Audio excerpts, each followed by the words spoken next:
friends, and welcome back to the Money Bear podcast. This is your host, Chloe Daniels, better known as Chloe Bear Money Coach on the internet. And the Money Bear is where we get bare about our finances. So if you're here, if you're new, welcome. If you're coming back, welcome back. We'll get into it. Guys, this week has been a little bit nuts. And I know I probably say that like every other week, but I just don't know when things are ever going to slow down. And I know that's my own doing, but I'm working on it. Like I'm trying to figure it out. And I will say, generally, I think I am like vibrating at a higher level lately because like I'm just really working on my internal beliefs and trying to like reorganize my thoughts. But I feel like I've got this huge list of things that I need to do for my business and my personal life to just like get to the next level. You know what I mean? So that's kind of been what's on my brain lately. And like eventually I would like to get to a place where I feel ready to date again. But it's just impossible. I am tired all the time. I've got too much going on, and it just doesn't really feel realistic for me to do any of that. In other news, I actually spoke to a realtor today, guys. I know that's weird. Like, I never, ever, ever talk about wanting to buy property. And I'm still not even sure if I want to. I'm actually really, really reluctant to even think about purchasing property because the idea of the phantom costs just freak me the fuck out. Like, the number of times like I've just heard of horror stories of they buy a house and then they have a mold problem or then the roof goes down or terrible neighbors and they can't sell. It's just like I feel like the horror stories of buying a home are endless. And I don't feel prepared. Like I feel so confident in investing in the stock market, but the second that that turns into like let's buy property, that just freaks me out. But anyway, I did talk to a realtor. I am considering purchasing property up in the Portland, Vancouver area, either Washington or Oregon. But I have a lot of things that I need to do in order to prepare myself for something like that. It would be for the purpose of an investment property that I could live in part of the year and I could rent out part of the year, which is scary, right? Like I feel so uneducated on how to even start that process, what the pros and cons are, and if that's even worth my time, energy, and money. But you know what I'm going to do, just like I do with the stock market, is I'm going to educate myself on my options and decide if it's aligned with my dream life or not. That's yeah, that's all we can ever do. I think the worst thing we can do when it comes to buying property is thinking we're making an investment when we're really just making a emotional purpose or purchase. The thing is like I think that buying real estate absolutely can be a good investment, but you have to run the numbers. You have to make sure that it's not like automatically a good investment. And I think that the narrative in this country has been like, oh yeah, real estate's always a good investment, and that's just not true. So I don't want to just end up making an emotional purchase thinking that it's a good investment. So I know I won't. I'm too practical for that.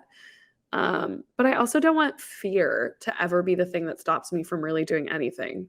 You know, like I would rather just get informed so I can make informed decisions rather than making decisions based off of fear.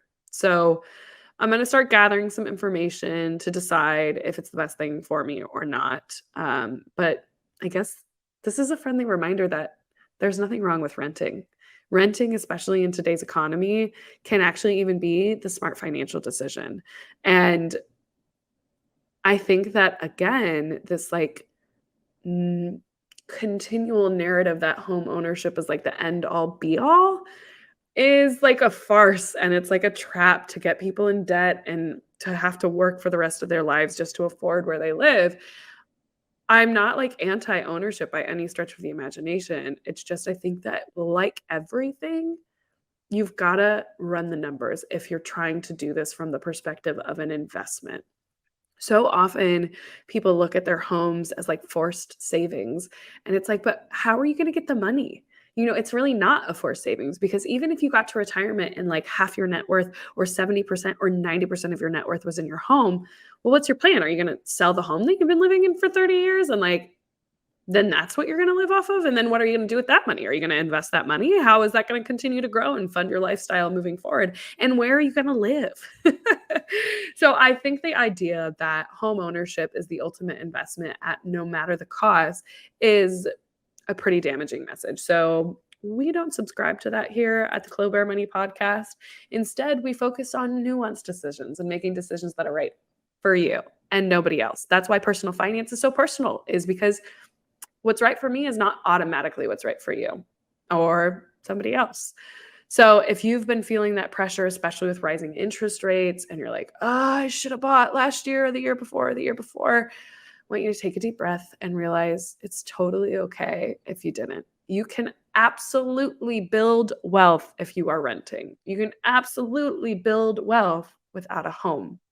And renting is not throwing away money. In fact, I have been listening to a podcast that I highly recommend everybody also get on if you like money topics and you like therapy and you like psychology and you like learning about couples.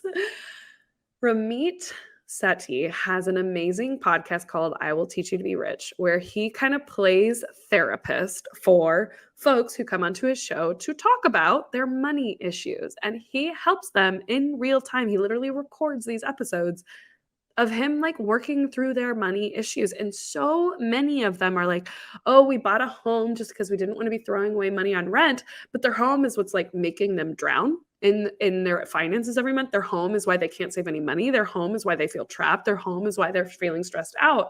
And one of the episodes, the woman says, we bought because we didn't want to be throwing away our money on rent. And he goes, when's the last time you went to a restaurant? And she's like, I actually went last night. And he's like, how much did that cost? And she's like, oh, it was like an all-you-can-eat sushi place, and it cost $60. He's like, you think I'm gonna like chastise you for buying sushi or spending $60 on sushi? He's like, I don't care about you spending $60 on sushi. But what I want to know is, did you feel bad for spending $60 on sushi because that's funding the owner's rent? And she just had this moment. She's like, holy shit. That's the thing. When you're renting, you're paying for a service. When you're buying groceries at a grocery store, you're paying for the rent or the business at the Safeway, at the Trader Joe's, at the local grocery store. When you are buying a plane ticket, you are paying for the service of a plane ticket. In fact, now that I think about it, clearly this has been on my mind lately. Personal Finance Club had a post about this as well, where he's like, let's apply the same logic of renting is throwing away money to other purchases. And one was about groceries, where he's like, let's just, or buying groceries is a waste of money. It's throwing away money. We should just buy a farm. Buying a flight is a waste of money. We should just buy a plane. Buying clothes is a waste of money. We should just buy, I don't even know where do clothes come from. Oh my gosh. So I think it's a really good example of how we have this like narrative that we're all so used to hearing, but it doesn't make any logical sense. And kind of like the diamond industry, where the diamond industry convinced us that diamonds mean forever. Diamonds are what you do when you get engaged, when you get married. It's kind of like the homeowners association, or like not the homeowners association, the realtors association, or like the whoever is benefiting from home ownership, which our entire US government does. It's almost like they were the ones to start this narrative, and it's brainwashed all of us into thinking that paying for a house over our head on a monthly basis is throwing away money, when in reality, it is not. We should probably have a whole episode on that sometime, huh? But anyway, today's episode is actually with one of my very close friends, Anita from the Retired Millennial. I love her. She's one of the best people that I know. She's just such a pure heart, such a pure soul. I freaking love Anita. So I'm really excited to bring her on today. Just kind of talk about her life, talk about slow FIRE, financial independence at the slow pace, and what that means to her and how she got there. So hope you guys enjoy it. Before we get to the episode, for a friendly reminder to rate, review, and subscribe if you are enjoying these episodes. It keeps us going. So if you like this stuff, please take a second to do that. And if you are ready to get your own money journey started and you're wondering, Chloe, I love all this stuff that you're throwing down, but like, how do I get started? I put together a free 30-page guide for you, and you can grab that at thelazyinvestorscourse.com/guide. And if you haven't downloaded it already, why do you hate me? I'm just teasing. Anyway, let's get to this week's episode.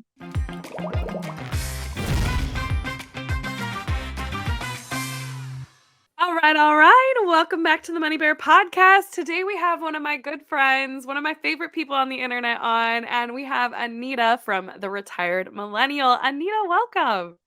Hey, Chloe. Thanks so much for having me. I'm Yes, I'm happy to so be here. yes, I'm super pumped. You guys who are listening, I hope you appreciate Anita's voice as much as I appreciate Anita's voice. I remember like when you first started doing your YouTube channel with all like Oh, your like Facebook Marketplace stuff. I remember multiple times telling you, I'm like, Anita, your voice is so ASMR-y. It's like just instantly calming. that's such a big compliment. Yeah, I hear that a lot. Now I'm doing some teaching part time, and a student actually like DM'd me and mentioned something about my voice, and I thought it was like such a sweet thing to say. But yeah, I have this like teacher voice, and it evidently is calming. So I love it. It really is. It's like you really do. And I will say we went on a hike not that long ago, but up in Northern California. It was Anita's like first big hike, really, and we knocked out almost 10 miles in a day. yeah. And when I met you, I will say your presence is just as calming as your voice. So it's like your Oh, superpower. thanks. Yeah, I'm gonna have to take a mental note of that. Yeah, I've actually been told that a couple times, so I'm gonna treasure that. Yes, I mean that's a huge like that's a superpower in my book, especially when you're teaching people about finances. I mean, think about it. Like how many people are so overwhelmed with their finances and stuff? Like I love it. It's perfect. Yeah, I need to translate that energy over to the comment section. No, I like that you get fiery in the comment section. Oh man. But anyway, before we dive into the conversation today, one of the things I do want to talk to you about today is talking about like your perspective on slow fire and kind of like the lifestyle that you've chosen to design for yourself with a ton of intention. But before we get to that, kind of tell people who you are, what you do on the internet, and what you do in real life. Sure. So I go by the Retired Millennial online. I thought I was the first millennial to discover early retirement. It turns out I definitely wasn't. But in the beginning of 2020, I had this like aha moment that if I simply just increase my monthly contributions to like my 401k, IRA, and a brokerage account, that I would be able to retire earlier. And for me, that was super exciting. So I looked up the Retired Millennial because I thought that would be a good name to blog under. Um, and yeah, I stumbled across the FIRE community, Financial Independence Retire Early. But at the time, I was doing software engineering full time. Um, and fast forward to today, I actually quit software engineering full time, and I'm doing a teaching role. Technically, it's called a learning engineer, so it's a bit of a hybrid role for students across the state wanting to break into tech. So that's what I do part time now. Very cool. And what I love about that is like this is kind of your dream for a while, right? To be able to quit and go part-time to teach and live a slower life that's more aligned with your values. Yeah, I think it's perfect for where I'm at now. To be honest, I can't like honestly say that this is exactly like the way it was going to play out 2 years ago when I started Fire. Like when I first started, I was like, let's just get to Fire like ASAP. And then I learned along the way that I could actually leverage some milestones that actually came sooner. So instead of waiting for traditional Fire, I was like, I'm very close to Coast FI. As soon as I hit Coast FI, I realized like in my mind I had to like give myself permission to do other things with my time. So for me, that meant kind of scaling back from work and at least just creating that white space on my calendar. So yeah, I'm not sure it was like fully thought out. But I will say the spirit has been there even before I learned fire.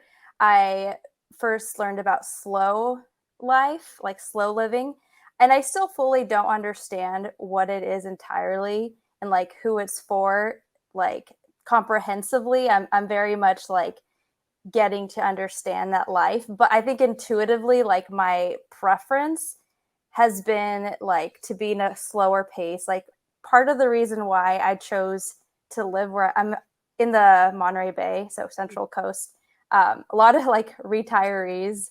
The pace is very like slow here compared to just 2 hours north of me where Silicon Valley is. Yeah, like I found myself making some interesting decisions before getting into the personal finance space of like just even declining a six-figure job in tech at a big tech company in San Francisco. And most people my age at the time, and even now, would like love that opportunity. And there's just something, there's a small voice that just wanted to take things in a different direction. So like more control over my time, more control over my environment. And yeah, it's just kind of been a journey of like figuring out what that is and finding like the language and the framework and like the communities that kind of vibe with that. And Yeah. so far, yeah, I feel like so far it's been like slow FI, which is I think kind of like the intersection between slow living and fire to some extent. Okay, yeah. So for people who are listening and they're like, all right, they're throwing a lot of like acronyms around. What is fire? What is slow life? Like, what are these things? How would you describe first fire and then coast fire and then slow life, what you're doing right now? Let's break it down. Okay, so fire is financial independence, retire early, and people in the fire community tend to be very driven by retiring early. So oftentimes they're characterized as people who either live very frugally or have very high incomes and even like invest like a crazy ton, like 50% minimum of their income in order to have their investment portfolio grow so that they could Hmm. live off of, you know, their portfolio earnings Hmm. and have the option to work or not. And then Coast FI is a milestone before, you know, you have enough money to live off of passive income. So Hmm. Coast FI is this financial milestone where you have enough money today such that you don't have to input even one more penny into your portfolio for you to be able to have enough to retire at 65. To essentially coast here on out. Exactly. Yep. Hmm. You can just take your foot off the pedal and just coast your way to FI. Yeah. Yeah, so it's Coast FI is also kind of like savings optional. Like you no longer have to save money. So the money that you're making kind of just goes towards your lifestyle. Yeah. Um, Essentially, it could be that. Hmm. Um, And then slow fi from that, which is kind of like, I feel like unique. I don't see a lot of people pursuing slow fi, but it's probably because I am not in, I don't think I'm in the fire circle anymore, just because once I started like learning how to invest and then teaching people how to invest, I decided to kind of focus more on just teaching people how to invest in general to be able to retire someday. So the fire community and me are probably not in the same space as much as I used to be. Because, like you, I used to be like gung ho, fire, let's retire earlier, not thinking about Clo Bear Money Coach, just thinking like, I need to get out. So I'm going to like hustle really, really hard for a long period of time, maybe 10 years to invest as much as possible and retire as much as possible. And like you said, I don't know, that's like easy way to burn out, right? Absolutely. Yeah. So with slow FI, I see it as like a subset of Hmm. fire. So I feel like you probably don't know about FI unless you know about fire. So it's very niche. Um, but in slow FI, I feel like the mindset is very much about the journey and not so much the destination. So that is like the kind of heartbeat of slow FI. You'll find people who will focus on designing a life that they love and don't really want to even retire from. So a Hmm. lot of it is kind of centered around that, and not so much like the numbers. I don't think, like, at least that's how I see it. It's very much like a mindset, if you will. But then I guess, like, more technically speaking, it's like it gives you this sort of framework to understand like where you are along the way, and it gives you permission, I think, at least it gave me permission to kind of take other career opportunities along the way. So whether it was coast FI or half, FI, or even if it's like, once you're debt free, like, or once you're, yeah, so from debt freedom to like traditional FI, there's all these like steps along the way. And once you get to these steps, you can sort of find different ways to spend your time. hmm I love that because I think the biggest criticism of the fire community is exactly what we just talked about of like you're literally not living your life to try and like fast forward ahead to be able to quit and like live your life completely on your terms. And I love that like slow fi is incorporating both where it's like let's live your life along the way and still head in the right direction, but you gotta enjoy the journey. So, oh, go ahead. I was just going to say, yeah, because of that, I feel like it's more accessible. I feel like it's a lot easier to be proud to be in this community. Like, otherwise, yeah, fire can come off as very extreme. You know what I mean? And for someone who either like likes nice things or like doesn't want to work a 9 to 5 necessarily or have a high income from a 9 to 5 and wants more flexibility and just, enjoys slow mornings. And this Mhm. is like a perfect alternative. It's very balanced. Yeah, I love that you mentioned slow mornings. I feel like slow mornings was like the reason I even like got into money because it was like I hate constantly feeling rushed. I hate feeling like I just have to like get on to like the next thing. Hmm. Still recovering from COVID, so we got some coughing going on. It's all good. Take care of yourself. So for you, what does the slow life look like for you? Like how does that transpire in your life on the day to day? I think for me right now, it definitely comprises of like slow mornings. It comprises of even just like working part time right now, like to be able to just one live in like the area that I love and the area that I want to retire in, and like two be able to work like a part time job, and then also like kind of the day to days of like making sure that I don't really start my days until like 11 a.m. Mhm. Um, so yeah, just taking like the morning for like myself, and even having the headspace, I think, to be creative. I feel like I've kind of started getting more in touch with like my creativity in terms of like content creation. Um, and something that I found to be really important are periods of doing nothing.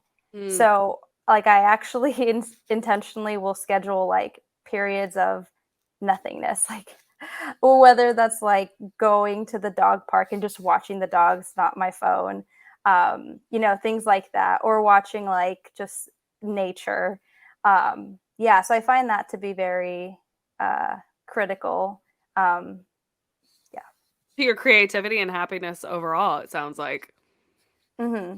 I love that. I'm over here taking notes because I feel like I am the it's so hard for me to do nothing because I always feel this Yeah. pressure by like hustle society, I'm sure has like instilled that in me of like I feel like this pressure all the time to be doing something. And I love what you said about like just literally scheduling in times to do nothing. I almost feel like that would be helpful in my own life because Yeah. because at least it's almost like budgeting and fun, where it's like you Yeah. get to spend that time guilt free because you scheduled it in.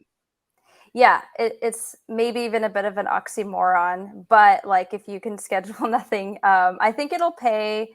Uh, I think it'll pay back for sure. Like at least for me, one of the big reasons why I wanted to leave my 9 to 5 was so that I could have just white space on my calendar, and then I found myself just like prioritizing rest. I needed it at the time, like just transitioning from 9 to 5 to part time, like I didn't realize how burnt out I actually was. Yeah. So I made sure to like prioritize my rest. And then I started kind of experimenting with like science based ways to like improve your creativity. And one of them was like doing nothing, which I did find challenging as well. But I started with 5 minutes and then like increase it to like 7 minutes. So I'm at 7 minutes right now. So I'll have to like continue to add time to that.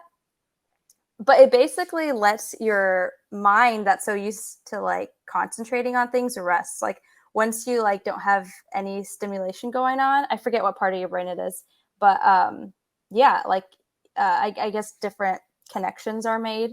I'm not sure exactly what happens up there, but I've seen it work for me. Like, Yeah. yeah, And I mean, yeah. you since doing that, I remember talking to you, you had mentioned that you were working on science-backed ways to like improve your creativity. And since doing that, I mean, you've seen explosive growth on your Instagram account. Can you talk to us a little bit about that? Yeah, so yeah, I have to get the timeline straight. It's hard to keep up with it, to be honest, because like all of a sudden one week like I was at 20,000 followers, and then like a week later I was at like 40,000 followers. And then even when we met last week or last couple About a months month ago. last Yeah. month ago, yeah, last month I was at around like 40-50K, and as of today I'm at 139K, which is like almost 100,000 extra followers in just like 6 weeks or whatever. That's um insane. I mean, that's 120,000 extra followers in about 6 weeks, like you said. I mean, and do you think most of that's coming from like your content? It really it started with those really fun series you're doing where she had mhm. a series where she did how to make an extra $10,000. Like you did 10 ways to make an extra $10,000 was like the Yes. first series that really took off. And let me tell you, that was hilarious because one of them, you want to talk about the video that took off? Sure. So, like, I'll actually let me backtrack just a bit. So, there was one reel that was actually picking up traction before that series really took off, and that one reel was just a 6 minute audio, or actually a 6 minute text block. Or sorry, not 6 minutes, Seconds. six Yeah. second text block of early retirement, and that's the one that I had talked to you about during our hike. And fast forward a couple days after that, then my 10K series kicked off, and the first the first one is pretty funny because it's all about like stool donation. So I would just get a bunch of notifications like making puns about like poo, and like I was just like listening to things about or like reading things about poo for like weeks. Mhm. um and I was like, "Is this really my life right now? Like, the That's internet, is this?" hilarious. I mean, would you ever think that you would be, going viral for talking about stool? Ab Absolutely not. Yeah, but you know what? People like, I think it's a comment, about how willing people are to, like, do anything for extra money. So we're kind of in this state where people need extra money, and they're willing to see if they qualify to be a healthy stool donor. Mhm. Oh my gosh, too funny. But I love it because like no one else is posting content about that. And it's so easy to see in the finance community or really probably in any community, just people like doing pretty much the same stuff, but in their own way. I've never ever seen another video talking about how you can sell your stool to make an extra 10 Yeah. grand. Like that's Yeah. and do you think it's because of the work that you've been doing with like creativity and slowing down and really taking care of yourself? So, well, this reel in particular, I will give credit to where credit is due. I saw it, somebody sent it to me from TikTok, and I Mhm. wanted to reshare it, but for whatever reason, like Instagram wasn't letting me reshare it. So I was like, okay, let me just create a video about it. Um, so it was kind of like that idea of like me wanting to share that information because I thought it was really like interesting, but then also creating a series around it. So Right. I had gone through this course with the pioneers. The pioneers are the people who actually coined the term slow fi. Mhm. They have a program called Designing a Life You Love. Um, and there's like a mind map exercise during one of our sessions. And you can find this exercise in a book called Designing Your Life. Mhm. I don't remember the author, but I'll share the information with you if you care to share it in the notes or whatever. Yeah. But one of the mind map activities, like, just had you like basically start with a word and then branch off from there. And one of the words that kept coming up to me was like series. Like I felt like it would be like a good way of presenting information. So I kind of like, for whatever reason, that exercise really kind of brought that word to the surface. Yeah. So I definitely think it's, just my focus on designing my life for whatever reason brought me to the internet to talk about stool donation. Oh my gosh, I love it. But you know what? It's such a testament to like what happens when you live a life aligned with who you are and what you want, you know? Yeah. It's like things happen and it's like the universe is or whoever you believe in is working the, Yeah. the backside of what's going on in life. It's like a confirmation that like you're going in the right direction. You're doing what you're supposed to Yeah. be doing and like keep doing it, you know? Yeah. And the randomness of it all too. Like I would like to believe there's a lot more structure in people's successes, but sometimes it's just random.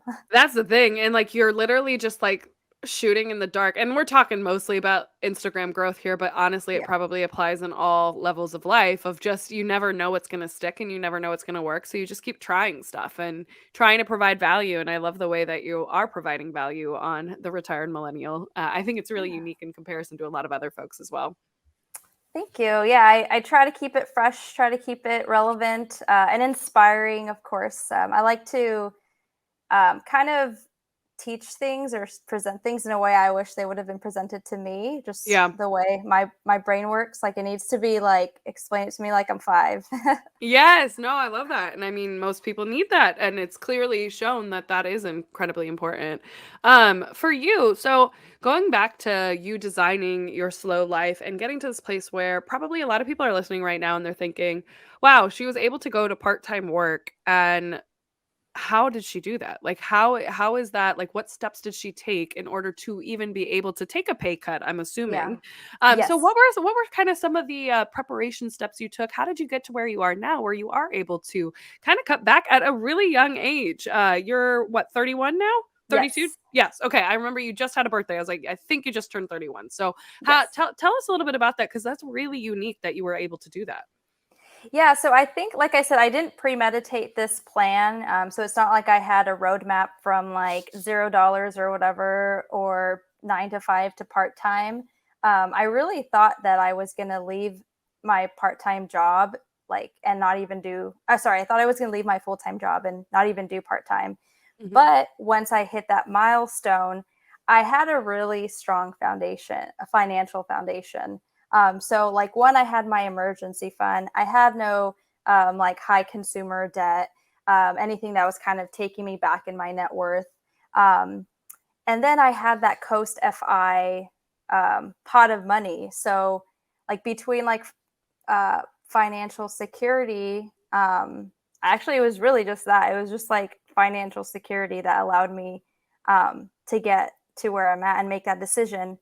Um, Actually, I should mention too that in addition to that financial grounding that I had, I also had a part-time job before. So the part-time job I have now, I basically had that as spare time before.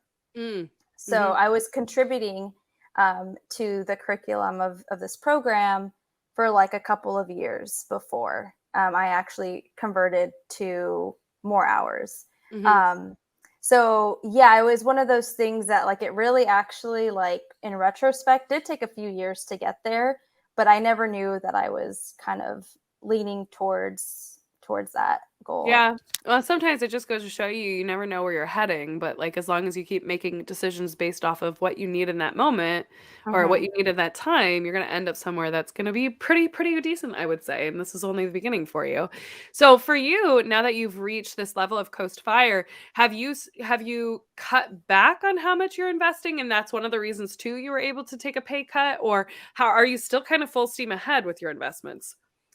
So my mindset is very much, and my aspirations are very much to continue to invest. This year is interesting because I worked full time for part of it, and a lot of like the beginning of the year, I was contributing like 95% of my income to my 401k, just because I wanted the tax advantages of it. I didn't know that I was going to have a 401k when I made the switch. So I was like, you know what, let's just, save a couple $1,000s on taxes by by contributing that much. So if you look at my investments for the year, it probably will be more than 50% total. Mm-hmm. And in fact, it has been like around 83% for the year. And a lot of that is because I invested some of my down payment. Mm-hmm. Yeah. So kind of made different financial decisions. So it wasn't necessarily earned income. Mm-hmm. Um, but yeah, so I haven't like redone a budget or anything like that. If anything else, I've added on an expense, like I added regular massages. Um, and I still need to take the step of like actually figuring out how much I can invest given like my bare minimum. I haven't crunched those numbers yet, but I am expecting to get more income as well from the Retired Millennial. Mm-hmm. So yeah, I think I'm gonna do something like that in January. Like, Okay. yeah, I'll be excited to see what you do. yeah. Especially now with your new audience, which I am sure will only continue to grow. For you, so when I heard, at the beginning of the year you were investing 95% of your income, I'm sure I'm not the only one whose ears perked up. How did Mhm. you do that? Like, are your living expenses just really low? Like, well, My yeah. tell us a bit about that. Yeah, so my living expenses are super low to begin with. And then I also was living off of my emergency fund during that Mm, period, just because it made sense for me at the time to take that route. yeah. Yeah, so I was drawing down from my um, emergency fund for like 3 or 4 months. I don't remember exactly, but I was able to do that also because my expenses are very low. So I live on campus, so at a university that I work for, they have like partially subsidized housing. So Mm-hmm. that allows me to have like they have like below market rates Mm-hmm. as an incentive for employees to work there. It definitely has worked for me. And that, together with my roommate, my housing is just really, really low. Most Americans spend the most on housing, transportation, food, and taxes. So um, I actually spend not that much on those. I spend maybe like $200 on groceries a month. It used to be 150, but now it's 200. My gosh, And that's then, so little. What are you eating? well, so Mark, my boyfriend, does a lot of the cooking. Okay. He's a very good shopper. Mm-hmm. So yeah, he also fishes a lot. So he'll bring in fish for us to make. Oh. Yeah, and then just like whatever he makes me, honestly, I'm happy with it. But it's like if you follow my personal Instagram story, like I share a lot of the food he makes, and we're definitely like we're not skimping, you know what I mean, between him Yeah. and I. So yeah, there's two of us. So like 200 is just my part, right? He still has the extra 200 that he also contributes. Still, So that's like your guys' budget between the two of you is like my monthly budget. Granted, I'm not a frugal person. And at yeah, this point in my life, I don't really restrict when it comes to budgeting for groceries, but that's yeah. impressive. Like I find that I always find people's grocery budgets fascinating because I'm always like, what are you eating? Yeah, yeah, it's really interesting. I did realize that I had to do a few things to cut back on food. I used to spend like $500 a month. Like in 2017, 2018, I Yeah. I would I would spend a lot of money on food. But then I wouldn't eat a lot of it because it was just me. Yeah. Um, but yeah, so I had to like change where I shopped. So I switched like grocery stores. So I do Walmart a lot more now, and then grocery outlet. And then like even I'm like cognizant of like store brand or like bulk and things like that. Get the chicken on sale, all like the things that add up. But mostly I think it was just like setting a limit helped and just trying to keep to that limit.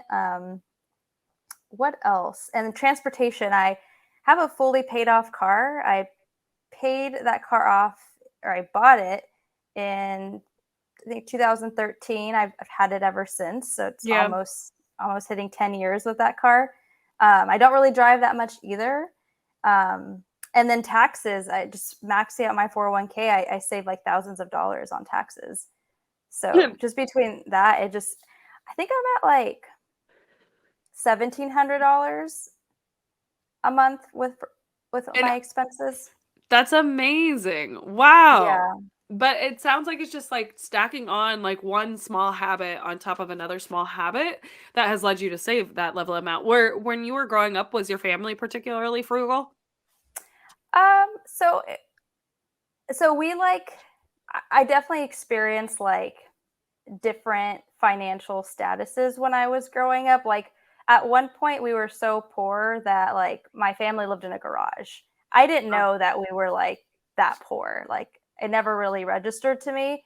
Um but yeah, like looking back at it, it was just my dad working, and my dad immigrated from Mexico. So he like doesn't have an education to get like regular jobs. So he had to work like blue collared minimum wage jobs like at Mhm. restaurants and like garbage companies and like things schools and like things like that.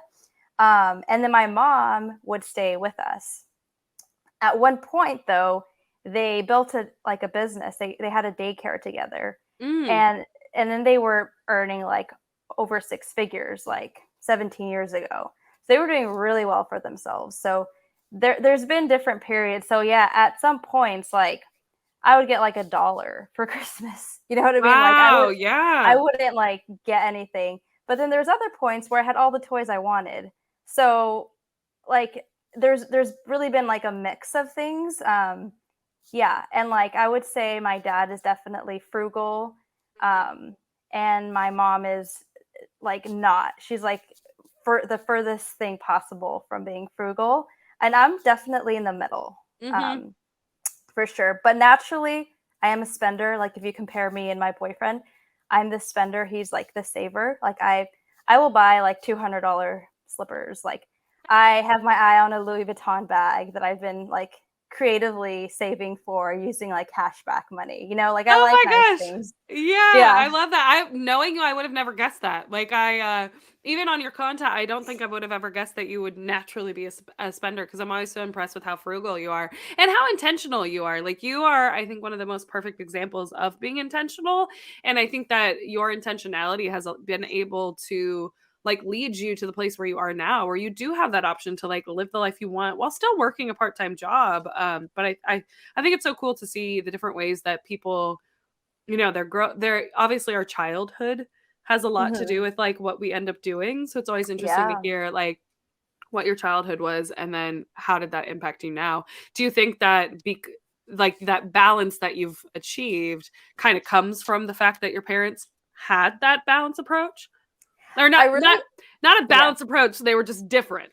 Yeah. I think it comes more from financial education, to be honest. Like even if we go back to 2017, I was spending, I think, more than I was making. Like Mm, the first 6 months um, of my full time job, um, I was definitely spending more than I was bringing in, and I don't even really know exactly what I was spending. Like I took a trip abroad, um, and like got my $200 slippers that were targeted added to me.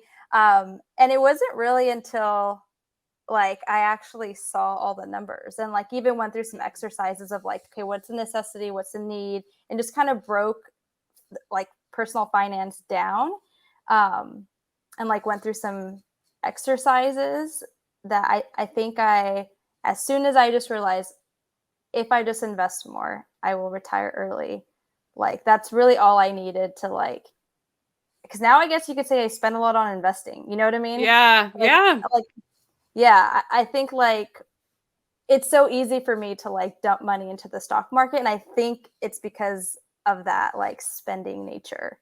Yeah. Well, and once you, like you said, you had that moment where you were able to like calculate, wow, I could actually retire early. And if that excites you enough and you can literally see the path there, that is definitely something I think that would be motivating too. It motivated me too. Like I'm not even, or at least I wouldn't have previously identified as somebody who's into numbers, but Yeah. calculating that because it meant so much to me helped me kind of reverse engineer the way to get there, you know?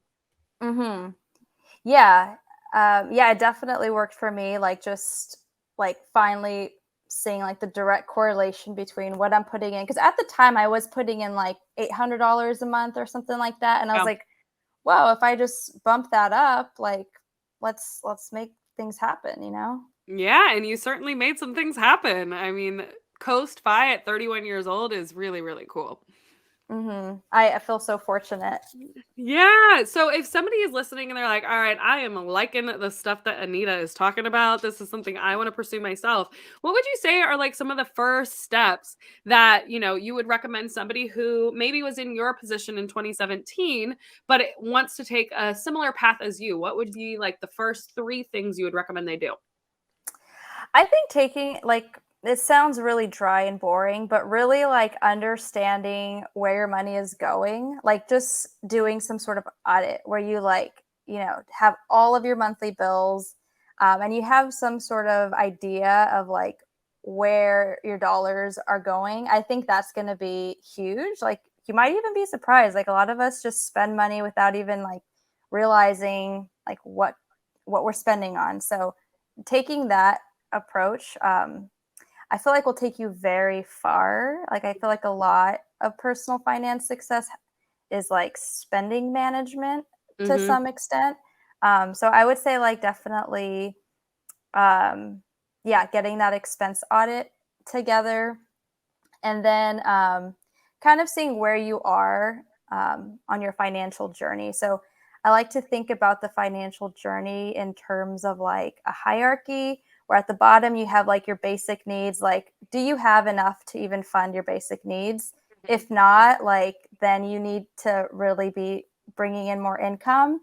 And then the next layer is like once you have your basic necessities and have some discretionary income, then you want to like make sure you have your safety net. So like, Mm-hmm. do you have the proper insurances in place?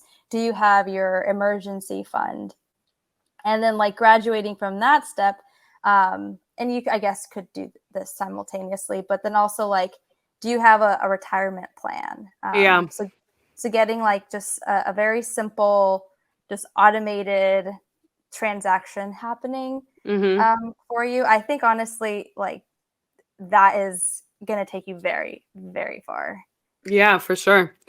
No, I agree. I like how you also aligned it with the hierarchy of needs because I think that's so Yeah. accurate. Like you like when you're in that survival mode, that's all you can focus on and really all you should focus on. And then it's like I think sometimes we forget that investing is a luxury and it is a privilege. And yes, is it something that everyone needs to do if they're going to stop working someday? Absolutely. But we've got a lot of work to get somebody ready to even be able to do that.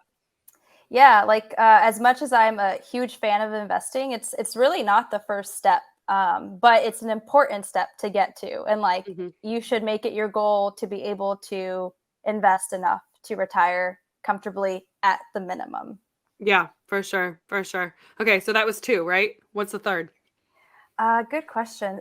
So I would say like just knowing what you want out of Mm, life, like, and maybe that comes first. I'm not sure. Like, I feel like these steps were so jumbled when I was going through like this process, but we talked about getting excited about something. Like, there yeah. has to be an emotional connection between you and the other side, right? Like, because financial freedom, everyone says that, but like, what does it actually mean? Like, when I hear of financial freedom, it means something very specific to me.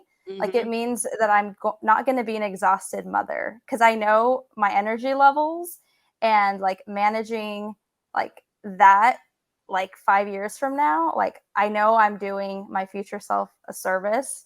I'm going to be able to spend time with like my future family.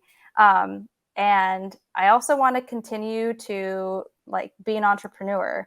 Hmm. So just like having like the time freedom to have options of like what to do, like as much of a as a planner that I am, I also like spontaneity, and I like to just be able to make the best decision possible. And you can only really do that when there's a lot of good options. So Yeah. um So true. And I think that's so yeah. key. I mean, in any new adventures we're going on, any kind of goal we have, you've got to know the why. You've got to be excited about it or else we're all going to like fall off that bandwagon. Yeah. Yeah. Yeah. Cause like looking at numbers all day, looking at spreadsheets, if there isn't a why, like you're not gonna stick to it. Like it's not fun for some people. It is for No. other people, but it's not for a lot of other people. No, it's not like this, like, yeah, it's not the super sexy, exciting things unless you just happen to be one of those, money weirdos, which we've got a lot of them out there. But all right, before I go to our final question, tell people where can they find you, promote yourself, and then we'll get to the final question. Sure. Follow me on Instagram if you want to, the .retired.millennial. Spell it right because there's a lot of imposter accounts. YouTube is something I'm working on nurturing a little bit, also the Retired Millennial. So if you care about just learning money from my perspective, early retirement, personal finance, slow living, etc. Yeah. I love it. And she's got some amazing series on her Instagram page. So be sure to check that out.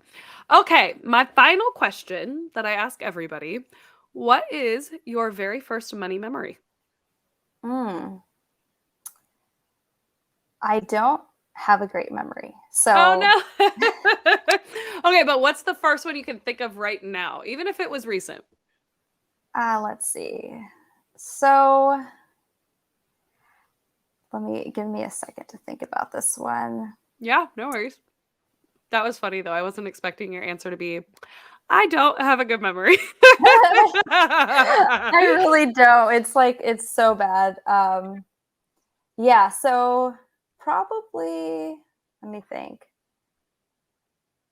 Maybe like so I was talking to my boyfriend about this where there was a period in time where whenever my parents said I couldn't have something because of money, like I personally felt very offended. Like I thought they were offending me by not buying me like the Play-Doh set that I wanted for Christmas or whatever.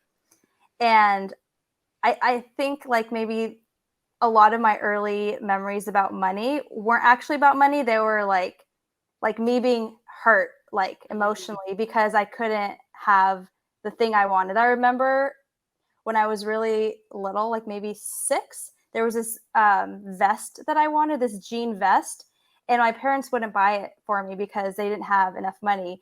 And I was one of those brats that was like crying at the store to the point where they left me outside the car for a little bit and they like weren't giving me the time of day and I was just having a fit. Like I was personally offended, but it didn't like really compute that it was because of money. It was just really like, you're not loving me because you're not buying me the gift. Interesting.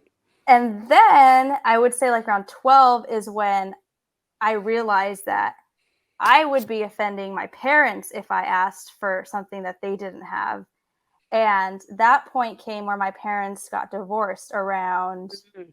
I think I was 12. Yeah, 12 at the time. And I would always go to the local grocery store and buy like a thing of popcorn and like watch movies.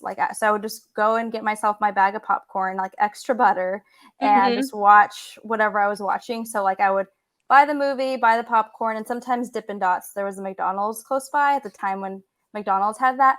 And then one time I asked my dad, like, "Hey dad, can I like have my money to go buy my things?"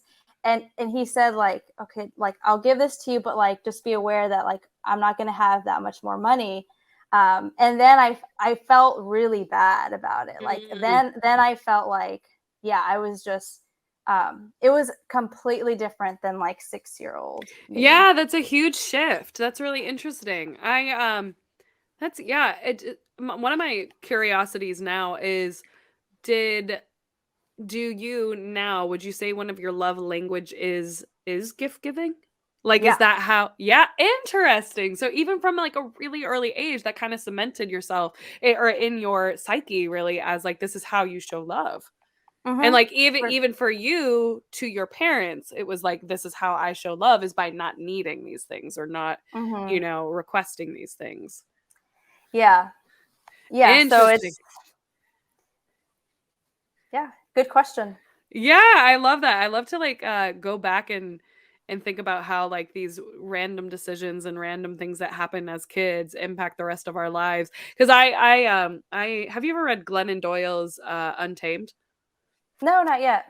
So I finally read it, and one of the things in it is like there's a workbook that you can buy to accompany it, and it's all about like breaking down these different like truths you tell yourself about like different varieties of your identity, or different like Mm. pillars of your identity. And one of the things was like, what is a good daughter? Like, what did you believe a good Oh. daughter was?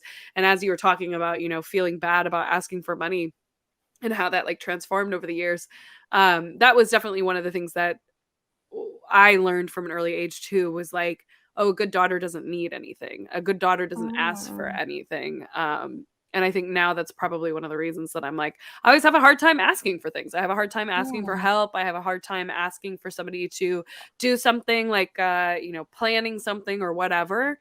Yeah. But it's just so wild, the things that follow us for, it's not fair. Like I know. our childhood should not determine the rest of our life.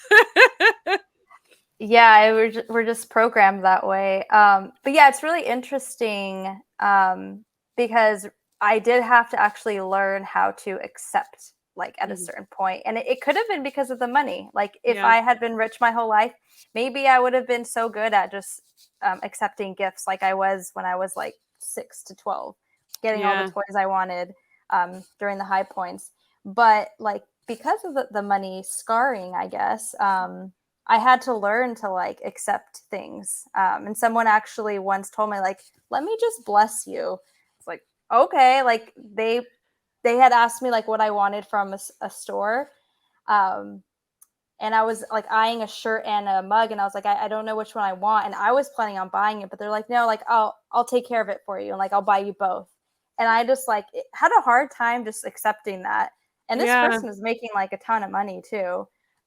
It was probably nothing to them, but yeah, like he's the one that taught me that like I had to Accept accept. things. Yeah, because you're one of the things, I don't remember who I heard it from, but sometimes accepting things is doing something for the other person.